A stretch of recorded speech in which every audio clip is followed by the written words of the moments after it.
Storytelling is a key component of the games from LucasArts and BioWare because what it really provides is greater immersion for the player. It's important for this game in particular, The Old Republic, because we're really trying to add a fourth pillar to the MMO space. And the way we're doing that is through incredible characters you get to interact with and story with consequences that really affect the world around you. The story that unfolds is the story you create. You are actually creating your own personal Star Wars saga. Star Wars is a classic story. It is the classic hero's journey.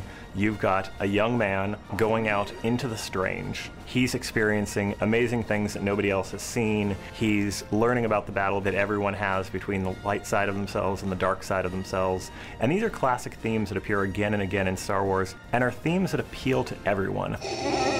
There's iconic moments, like moments of betrayal, moments of salvation, all these things that are really impactful, and it's that kind of imaginary but believable world. We try and capture all those in our games. We try and take that same kind of concept of, hey, you're making the ultimate decision. Is it salvation or is it destruction? And, you will have seen something maybe similar in the Star Wars movies, but we're bringing it to life in the game.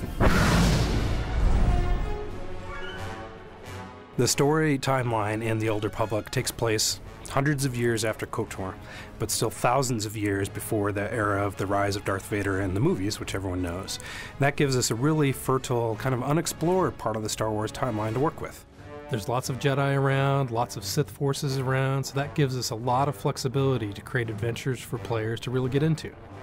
Everyone wants to have a lightsaber. That's a lot of kids' dreams, to have that lightsaber, to use the Force. And we wanted to be in an era where it makes sense for there to be thousands of Jedi and thousands of Sith in the universe. This is a time period where the original Sith have reemerged. They have come back and surprise attacked the Republic. The Republic was not ready for it. They got pushed back very strongly. The Sith attacked Coruscant. They blew up the Jedi Temple and then pushed them into a really disadvantageous treaty. The Treaty of Coruscant has been holding for a little while, but is already fraying at the edges, and everything is very, very tense. We are not talking Cold War, we are talking constant border and skirmish war when the game begins that is only holding because nobody is quite ready to say, okay, let's throw the entire galaxy back into conflict again.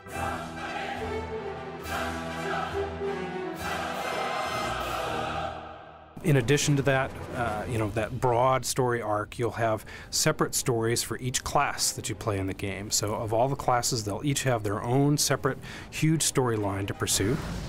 Not only do you say, hey, I have a bounty hunter fantasy, so I'm going to play a bounty hunter instead of playing a Sith, but now within that, you're going to have as much choice in that one class as you would have had in an entire BioWare game before. Because every single class gets its own story, and that's a story personal to the player. So he gets to have his own Star Wars trilogy. Whether he's a bounty hunter, whether he's a Sith, whether he's a Jedi, or one of the many other classes we're developing, each of those classes has a completely unique story. There'll be moments where you'll have ethical decisions, whether to kill somebody or not, or you'll have a master who challenges you, who used to be your friend, or a companion that you're playing with who doesn't like what you're doing and may decide to betray you. These are fully engaged characters, so when you're talking to someone, you literally, the camera works just like a movie, and if they're getting emotional, they're clearly getting emotional, and everything makes sense. And as a player, seeing that is going to be something that will be very surprising to people, because it's something that it's really at the level we're doing never really been contemplated. Actually having this true, engaging, long-term, hundreds of hours cinematic experience. You really want you to feel the player to have that emotional connection with the world, with the universe, and feel like there's another reason to play that keeps pulling them along long term, so they feel like they have a reason to continue. Throughout it all, they feel like they're the actor and the director of the experience at the same time, at the center of this epic storyline in the Star Wars universe.